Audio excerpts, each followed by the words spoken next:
Good evening বন্ধুরা, welcome to my channel Madhu's blog. তো আজকে আমি তোমাদের সাথে নিয়ে এসেছি একটা নতুন ভিডিও। তো দেখি, চলো কি ভিডিওটা। ফার্স্টেই আমি নিয়ে নিয়েছি একটা গামলার মধ্যে আটা। আমি আড়াই বাটির মতন আটা নিয়েছি। তারপর পরিমাণ মতো নুন নিয়ে অল্প অল্প জলে দিয়ে ভালো করে জিনিসটা ঘেটে নিয়েছি।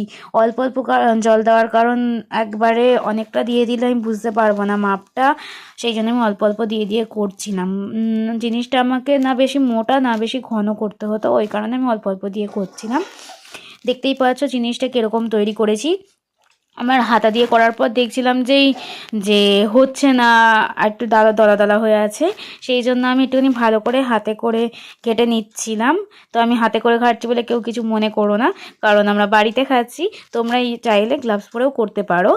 তো বাড়ির মধ্যে আর হাইজেনিক আর নানান যে হাইজেনিকের কোনো ব্যাপার নেই। তারপরে আমি ফ্রাইং প্যানের মধ্যে একটুখানি পেঁয়াজ গাছ আর বরবটি লাল লাল করে এপিট ওপিট করে ভালো করে ভেজে নিলাম।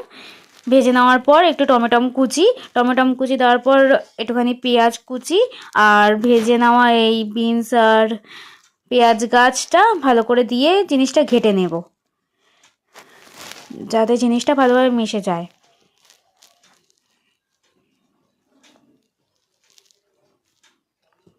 তারপর নেওয়ার পর আমি এই আড়াই বাটি আটার মধ্যে, তোমরা এখানে ময়দাও ব্যবহার করতে পারো, কিন্তু আটার থেকে ময়দা থেকে আটাটা বেশি ভালো লাগছিলো খেতে আমার। সেই জন্য আমি আটারই করেছিলাম। একবার ময়দার করেছিলাম কিন্তু এটা ভালো লাগছিলো না অত বেশি। হ্যাঁ, দেখতে একটুখানি সাদা হয়েছিল, কিন্তু এটা বেশি আমার ভাল লেগেছে। এটা হচ্ছে আমার পার্সোনালি, তোমরা চাইলে ময়দারও করতে পারো। তারপরে 4টে ডিম দিয়ে ভালো করে ফাটিয়ে নেওয়ার পরে ফ্রাইং প্যানে একটু তেল লাগিয়ে ব্যাস চাটাশাট এপিট ওপিট লাল লাল করে ভেজে নিলাম আমি। এটা একটুখানি তেল তেল একটু হয়েছিল, কিন্তু প্রচণ্ড সফট হয়েছিল।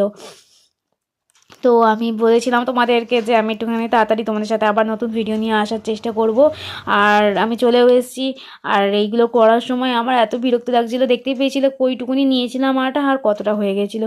আর ভাজতে ভাজতে এতটাই বিরক্ত হয়ে গেছিলাম। তারপর তোমাদের দুবার দেখালাম যে একটু একটু করে কতটা কমে গেছে। তারপরে লাস্টের সময় এটা অবশেষে শেষ হয়ে গেছে। এটা একটু বড় সাইজ করেছি আর বিরক্তও হয়ে গেছিলাম, দেখো কতটা নরম। তো বন্ধুরা, এরকম আরও মজাদার ভিডিও পাওয়ার জন্য তোমরা আমার সাথে থাকো। আর লাইক কমেন্ট শেয়ার করতে একদম ভুলবে না। তো টাটা, দেখা হচ্ছে আবার পরের ভিডিওতে।